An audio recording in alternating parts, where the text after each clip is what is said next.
News every 15 minutes, weather every 10, and sports twice an hour. Newstalk KGVO, AM 1290 and 101.5 FM. You're listening to Montana Morning with Peter Christian. Reactions from Friday's Supreme Court hearing in Missoula. Good morning, everyone. Montana Morning for Monday, April 25th, 2016. Right now, the sky is broken clouds throughout western Montana. We have 42 degrees in Missoula. Our newscast this morning, sponsored by Nissan Hyundai of Missoula, celebrating their grand opening sale, offering top dollar for your trade-in, 0% financing for up to 72 months. Stop by and find the right car at the best price at Missoula Nissan Hyundai.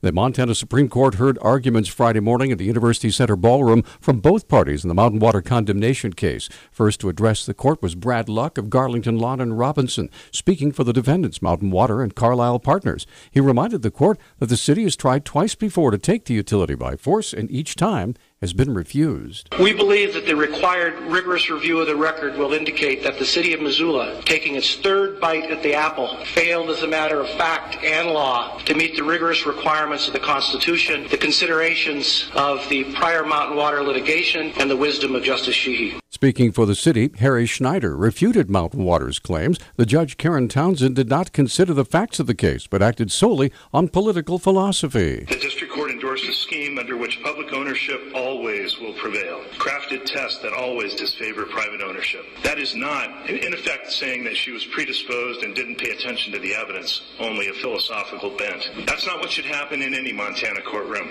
and it's not what happened in this one. Following the hearing, Luck said he and Mountain Water were confused by the mixed messages they received from the city. The record indicated that the city itself, through the mayor, had indicated on repeated occasions that Mountain Water was doing a great job and that Mountain Water and Carlisle were great stewards of the precious water asset, that we just couldn't understand why they moved forward with condemnation in the first place. The attorney representing the Mountain Water employees, Gary Zadek, said the court would probably issue an opinion sometime this summer. They'll conference, they'll take votes, and then they'll assign the majority opinion to one of the judges to write and review. And Chief Justice McGrath has the court operating pretty smoothly and timely. I expect a decision 2 to 4 months. Zadek indicated because the issue before the court primarily deals with the Montana Constitution, that the loser would probably not attempt to appeal to a federal court or even the U.S. Supreme Court. Speaking of the Montana Supreme Court, they'll be on the road again Wednesday as they hear the case of John Krakauer's lawsuit against the Montana University system to release confidential student records regarding sexual assaults. A Montana family is asking for support after they said their son was killed in a tragic boat landing accident on Friday. The family said 3-year-old Landon Haight was fishing with his father at Canyon Ferry Lake when a metal boat dock ramp fell over and crushed him. They said someone on the scene began CPR but wasn't able to get a pulse until Landon was halfway to Sacred Heart Hospital in Spokane. When Landon arrived, the family said he was put on life support and had almost no brain function. He later died. The family plans to donate his organs to help other children in need. They said they're facing massive medical bills after airlifting the boy to Spokane on Lifelike. The family set up a GoFundMe page to help with medical and funeral costs. Sexual Assault Awareness Month is coming to an end as May approaches, and the Student Advocacy Resource Center, or SARC, at the University of Montana held several events, including 14 bystander intervention training opportunities for students. SARC Director Drew Colling said they've held 50 training sessions since November. We are gathering data. We're doing pre- and post-tests from the bystander intervention trainings. The feedback has been very positive. Students are thanking us for doing this training. They're reporting that they feel more knowledgeable about the issue of sexual assault and also feel more confident in their ability to intervene. So I do think it is making a difference. Colling said she thinks students feel safer having this training than they did a year ago. I think by and large what we're hearing from the training, like I said, we've done around 50 of them, so we've interacted with thousands of students this year. They feel more confident. They feel like they know what the resources are. They feel better about talking to their friends about this issue. So yes, I think by and large we're seeing a cultural shift. It's been very supported by students. The U.S. Justice Department will not seek the death penalty against a Wyoming teenager accused of killing 2 people on Montana's Crow Indian Reservation. The agency announced on Friday that Attorney General Loretta Lynch had decided against seeking capital punishment in the case of Jesus Deniz Mendoza after consulting with federal prosecutors here in Montana. U.S. Attorney's Office spokeswoman Melissa Hornbein had declined to give a reason, adding that the agency's recommendation process on death penalty cases is confidential. The 18-year-old Mendoza faces 12 criminal charges, including 2 counts of first-degree murder in the July deaths of Jason and Tana Shane near Pryor. Authorities have released the name of a man who was killed when a logging truck and a pickup crashed into each other south of Creston.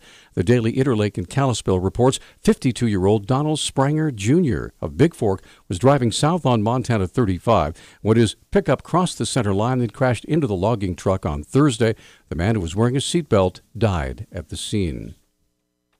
Montana regulators have approved a land deal that will help Milltown State Park in Missoula expand to the confluence of the Blackfoot and Clark Fork rivers. The Missoulian newspaper reports that the State Parks Commission members Thursday formally accepted Milltown Park officials' plans to acquire a 10-acre parcel that contains the best roads leading to the rivers, where the state has planned for 10 years to put a park. Park officials say construction on the new picnic areas and other installations could begin late this summer or fall. The master plan for Milltown State Park calls for picnic areas, an interpretive display of the now-removed Milltown Dam and Native American legacy, a walk-in boat ramp, and parking lot. Well, Earth Day was Friday. One Missoula High School was awarded an honorable distinction. Hellgate High School principal Lisa Hendricks said the school was named one of 2016 U.S. Department of Education Green Ribbon Schools. The award acknowledges schools that make a commitment to sustainable practices. There's several areas that are considered. Some of those include reducing the environmental impact and costs, such as with your energy saving, your waste and water saving. Also included is your ability to show that you have effective environmental and sustainable education. Hendricks said 4 participants are eligible to attend the presentation ceremony in Washington, D.C. later on this summer. We do have to make our own way there with transportation and accommodation. We'll be looking to see how feasible that is. I would love to send our SAVE sponsors. We have 2 faculty members that work diligently with SAVE, especially Lee Brown. He's done this for decades, and I just would love to see them and the students be able to participate.